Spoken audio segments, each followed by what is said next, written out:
Donc, pour comprendre la notion de base de données tabulaire ou de tableau dans les tableaux, je vous propose donc de reprendre ce cas pratique sur tableur.com. On a téléchargé donc le fichier sans corriger. On a vu donc dans les TCD, si vous avez vu les TCD, que travailler sous forme de plage, c'était bien, mais ça pouvait avoir certaines limites. Bon, après, c'est un choix, hein. Est-ce qu'on travaille sous forme de plage ou de tableau? Bah, vous choisirez après.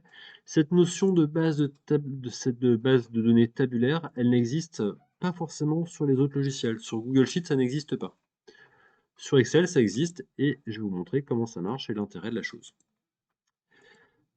Alors, je me mets à l'intérieur de mon tableau, je sélectionne mon tableau en faisant CTRL A.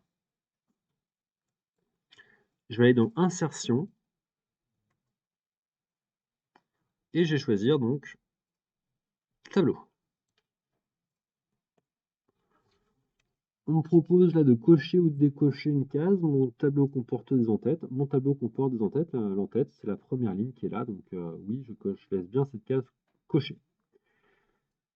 Et où se trouvent les données? Voilà, je clique sur OK. Et ça y est, donc, ma plage a été convertie sous forme de tableau.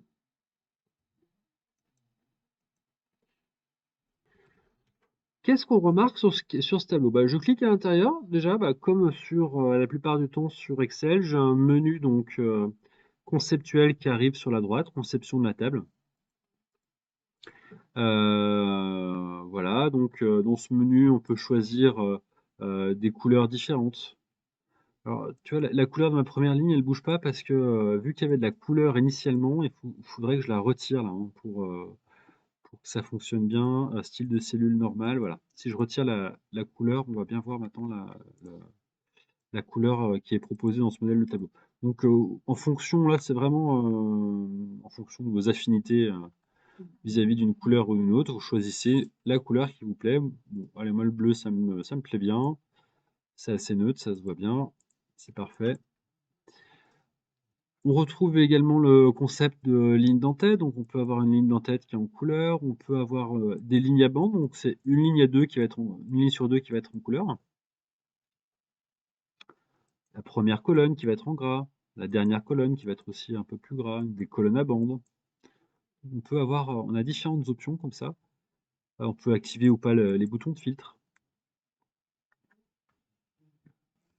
Les filtres donc, sont proposés par défaut. Leur fonctionnement est le même que lorsqu'on pose des filtres sur une plage classique. Donc voilà, on peut trier par couleur, on peut faire inférieur, entre, etc., etc. Donc ça change pas par rapport à une plage traditionnelle, un tableau sous forme de plage traditionnelle. Alors, ce qui change aussi là, dans les options de base, on a un truc qui est assez sympa, c'est la possibilité d'avoir une ligne totale. J'ai plus besoin de me mettre tout en bas du tableau, d'écrire est égal à somme, est égal à machin. J'ai une ligne totale qui m'est proposée par défaut. Donc, je vais la cocher. Et donc, regardez bien ce qui se passe. Donc, cette ligne totale qui est là va m'afficher. Donc, ici, elle m'affiche un NB. Et dans chaque élément, en fait, dans chaque colonne de mon tableau, je vais pouvoir ici, je lui dis, bah, par exemple, tiens, bah, tu vas me faire, fais-moi une somme ici. Alors, regardez bien, je vais choisir, je clique par ici, là, et je vais choisir donc la fonction somme. Tiens, je fais une petite moyenne là, de mes revenus fiscaux. Hop, et voilà, c'est parfait. Alors d'ailleurs, maintenant, regardez bien, rapprochez-vous un petit peu et regardez bien ce qui s'est passé exactement là dans cette colonne. En fait, si on observe bien, ça m'a injecté donc une fonction sous-totale. On l'avait déjà vu cette fonction sous-totale. Et ben là, et en fait, il m'a fait une fonction sous-totale. Alors ça, c'est intéressant dans la manière d'écrire. Au lieu de marquer des références donc de A2 jusqu'à A1479, ou en l'occurrence c'est la colonne euh, F, au lieu d'écrire ça, en fait, là, il me dit promesse de don, entre crochets. Ça veut dire que c'est la colonne promesse de don. Il y a une manière d'écrire qui est un petit peu différente. Ça ne doit pas vous déstabiliser, hein, l'idée, c'est quand même de faire quelque chose. On a un tableau ici qui est effectivement qui est très joli, qui est très bien présenté, très lisible avec une ligne sur 2 en couleur, sans avoir, sans qu'on ait dû passer par la mise en forme, conditionnelle. On peut faire des totaux très rapidement, des moyennes de revenus fiscaux, et cetera. Donc c'est quand même quelque chose qui est très pratique.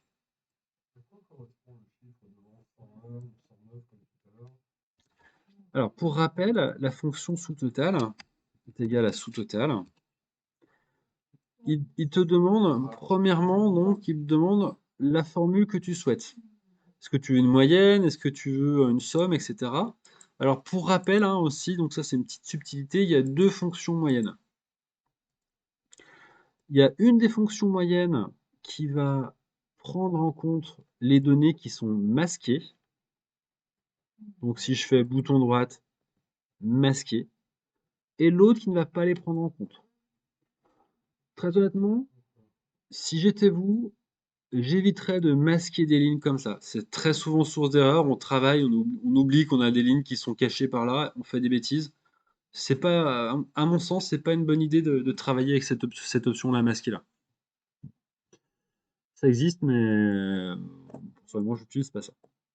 Et donc là, en fait, le logiciel, lui, prend la deuxième, la fonction sous-totale qui est par ici, là. Hop, il prend celle-ci, hein. Voilà. Il prend la 100, ou après il va prendre la somme, la 109, etc.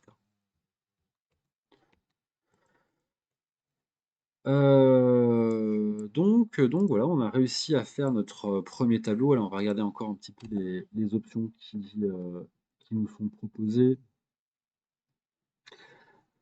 Euh, donc exporter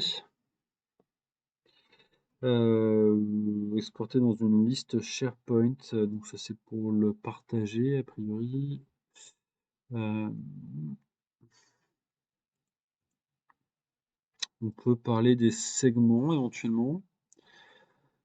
Notre tableau là il s'appelle tableau 1. C'est une bonne pratique de le renommer aussi. Voilà, on peut l'appeler par exemple, voilà, je sais pas, on va appeler, données, brutes. Alors je mets pas d'espace. Je sais pas si ça marche, je pense qu'il faudrait faire un tiret du 6, ça marcherait, mais avec les espaces, je suis pas convaincu que ça fonctionne. Ouais, je vais pas mettre d'espace. On va simplifier le problème. Voilà, donc si vous mettez un espace, ça fonctionne pas. Il faut mettre des tirets. Les tirets n'aiment pas, donc un underscore, là, un tiret du 8. Données brutes, ça devrait fonctionner, hein. Hop. C'est une bonne habitude de renommer vos tableaux et vous allez voir pourquoi bientôt.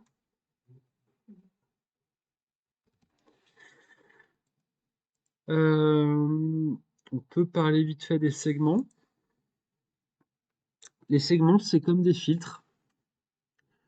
Simplement, c'est un peu plus sympa visuellement. Euh, alors, je vais insérer un petit segment, par exemple un segment sur les villes. Tiens, pourquoi pas. Je vais cliquer sur OK. Et voilà ce qui est généré comme petit segment.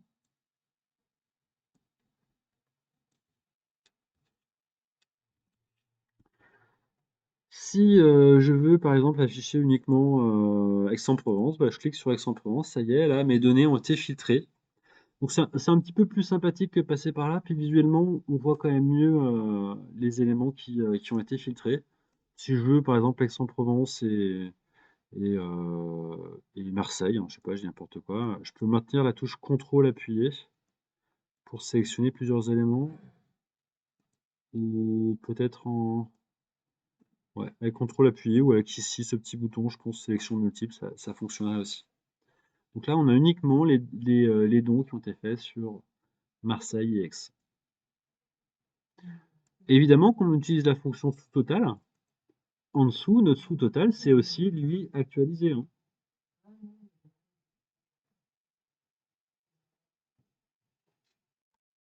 Donc les segments, c'est vraiment comme des filtres. Simplement, voilà, visuellement, c'est peut-être un peu plus impactant qu'un filtre. C'est plus sympa et notamment pour les tableaux croisés dynamiques, c'est quand même plus sympa à manipuler qu'un filtre comme ça qui est, on ne sait pas vraiment ce qu'il y a à l'intérieur. Quand je clique sur mon petit segment, c'est pareil, hein, j'ai des options, de mise en couleurs différentes, je peux, lui demander de faire ça sur 2 colonnes, 3 colonnes et cetera, d'augmenter un peu la largeur, on peut faire des trucs un petit peu, plus sympas visuellement comme ça, pour ces filtres. Voilà en ce qui concerne les filtres. Alors je clique à nouveau dans mon tableau, je retourne dans conception de la table.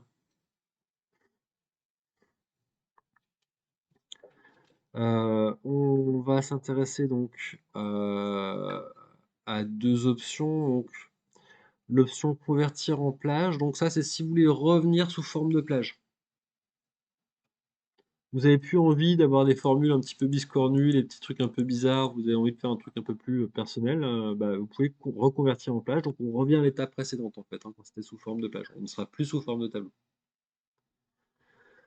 Supprimer les doublons, donc on avait déjà vu ça donc, précédemment, dans un chapitre précédent. Tableau croisé dynamique, donc ça c'est quand on veut insérer un tableau croisé dynamique.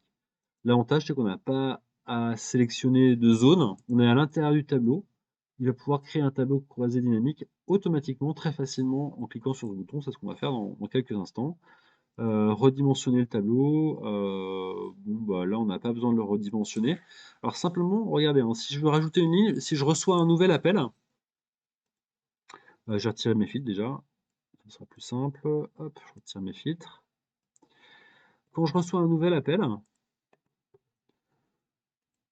je peux, si je le souhaite, faire un bouton droite insérer, c'est possible. Alors j'aurais pu mettre là en 1480, bouton droite. Donc je me mets vraiment sur la ligne 480, bouton droite insérer. Je peux me mettre sur la cellule également, faire bouton droite, insérer des lignes de tableau en haut ou en dessous. Donc ça, c'est des options qu'on n'a pas quand on travaille sous forme de plage. Et je vous montre la dernière option également. On peut, tout en bas du tableau, on a une espèce de petit curseur là, une petite croix. Si je fais un bouton gauche, je peux également augmenter la taille de mon tableau. Je peux faire comme ça, j'augmente la taille de mon tableau pour ajouter différentes lignes. C'est un petit peu différent que quand on travaille sous forme de plage. On peut faire un bouton droit directement dans la cellule, rajouter une ligne comme ça, ou alors tirer son tableau vers le bas. Allez, on va rajouter, on va pas rajouter de ligne pour l'instant. Je vais retirer les lignes que j'ai rajoutées. Et le gros avantage également de travailler sous forme de tableau, quand on fait des tableaux croisés dynamiques, bah, c'est que tout simplement, en fait, quand on va rajouter une ligne, on n'aura pas besoin de spécifier au logiciel, bah voilà, mon tableau il va de A2 jusqu'à H 1480. On va lui dire, bah, simplement, la référence sera toujours, notre tableau il s'appelle données brutes, je crois, quelque chose comme ça. Il va toujours faire référence à données brutes, donc peu importe finalement le nom de ligne, la mise à jour se fera très facilement. On va faire juste un petit essai hein, pour bien s'en rendre compte. Donc je viens à l'intérieur de ma base de données tabulaire, hein, donc tableau sous forme de tableau. J'ai en conception de la table. Je vais cliquer sur le petit bouton tableau croisé dynamique.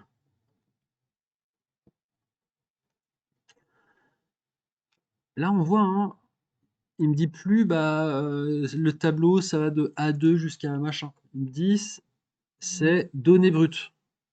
C'est le tableau, la base de données brutes qu'on va utiliser pour faire un tableau croisé dynamique.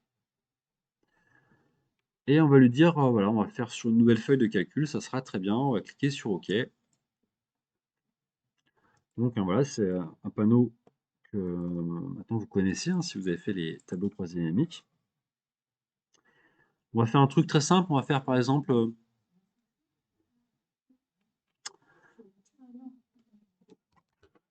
hop, je prends mes opérateurs. je les mets en ligne. Promesse de don, je les mets en valeur. Alors pourquoi pas, hein, je vais le mettre en euros. Paramètres des champs de valeur, format de nombre, et je mets en monétaire, voilà. Je clique sur OK.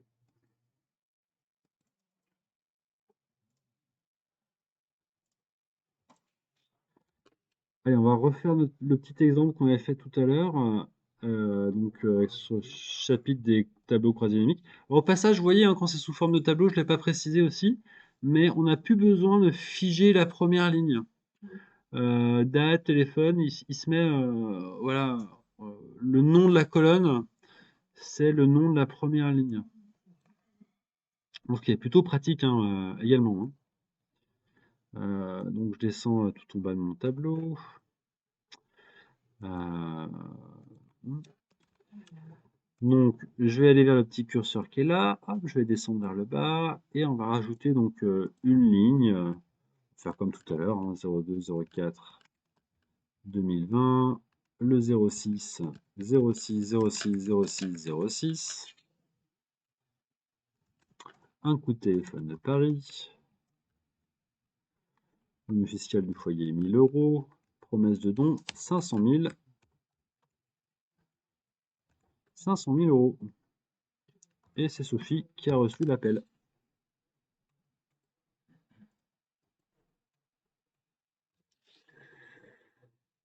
Maintenant, si je reviens vers mon tableau croisé dynamique, alors ça n'a pas bougé, certes, mais j'aurais pas besoin, donc j'aurais simplement besoin de lui dire qu'il faut tout actualiser. Et là, les données seront bien actualisées. J'aurais pas besoin de changer la source de données, donc voilà, c'est quand même beaucoup plus pratique. Si vous avez plusieurs tableaux croisés dynamiques et que vous cliquez sur actualiser tout, ça va actualiser tous vos tableaux croisés dynamiques. Donc voilà un des gros avantages de travailler sous forme de tableau. Oui, alors quand vous travaillez donc, quand vous avez l'objectif de faire un tableau croisé dynamique, c'est plus simple de travailler sous forme de tableau, comme on vient de le faire préalablement. Alors il y a des petites contraintes quand même, on va en parler maintenant. Alors tu vois, si je vais rajouter, je vais mettre là, alors attends, je vais mettre sur Tony là. Je vais aller dans insérer et insérer une colonne de tableau à droite. Si j'avais dû le faire pour un tableau normal, alors j'espère que ça marche. Test. Ouais, ça marche, remarque. Simplement en écrivant quelque chose, il va comprendre que vu que je suis juste à côté du tableau, ça va écrire dans le tableau. Cette colonne-là, on va l'appeler. Tiens, on va prendre notre exemple de tout à l'heure. On va l'appeler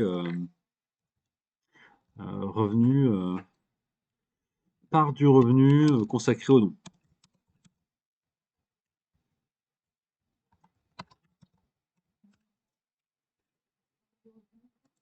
Part du revenu consacré au don.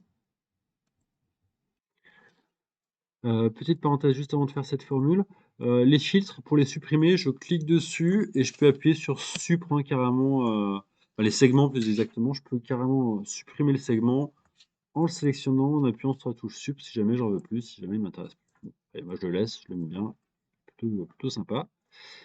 Alors, donc sur cette part du revenu consacré au don, donc quel pourcentage de mon revenu j'ai consacré au don? Si j'ai un salaire de 100 euros, que je gagne 1000 euros, bah 100 divisé par 1000, 100 par rapport à 1000, 100 divisé par 1000, ça fera 10%. Là, en l'occurrence, dans notre exemple, si je fais F2, regardez ce qu'il me dit là. Il me dit que c'est plus F2, il me dit arrobase, entre crochets, des crochets, arrobase, entre crochets, promesse de don. Ça veut dire que c'est la ligne active de la colonne promesse de don, divisée par la ligne active de la colonne revenu fiscal du foyer. Donc c'est une manière d'écrire qui est un petit peu qui est différente. Vous angoissez pas, le résultat sera exactement le même. Donc il faut simplement se familiariser un petit peu avec cette nouvelle syntaxe. Là, regardez la nouveauté qu'il y a. Si j'appuie sur Entrée, regardez ce qui se passe. Hop, toute la colonne va être affectée. toute la colonne va être affectée. Donc, je vais mettre ça au format. Je prends la colonne, hein, je vais la mettre au format pourcentage. Et c'est parfait.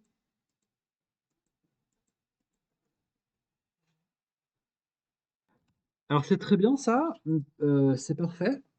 Ça nous fait gagner du temps. Par contre, le petit hic entre guillemets, c'est que si vous voulez faire un calcul différent pour une ligne, bah, vous pouvez pas. À moins de mettre des exceptions, des si. Voilà, si c'est la ligne 2, bah, tu fais un calcul différent, mais ça va compliquer le truc là. Si par exemple, bah, lui, je sais pas, si lui en fait, son revenu fiscal, c'est pas exactement le même calcul parce qu'il a il faut multiplier par 2 ou voilà, il y a une exonération ou quelque chose, enfin, peu importe. Si je fais si je multiplie par 2, hein, je fais n'importe quoi, bah, dans tout le tableau, ça va multiplier par 2. Je peux pas avoir d'exception dans mon calcul. Toutes les cellules vont avoir le même calcul, sauf à utiliser des fonctions si, ce type de choses. Donc c'est un avantage, mais voilà, ça peut être aussi un petit peu embêtant parfois quand on veut faire des choses un peu plus personnalisées. Voilà en tout cas pour ces tableaux, sous forme de tableaux, ces bases de données tabulaires d'Excel.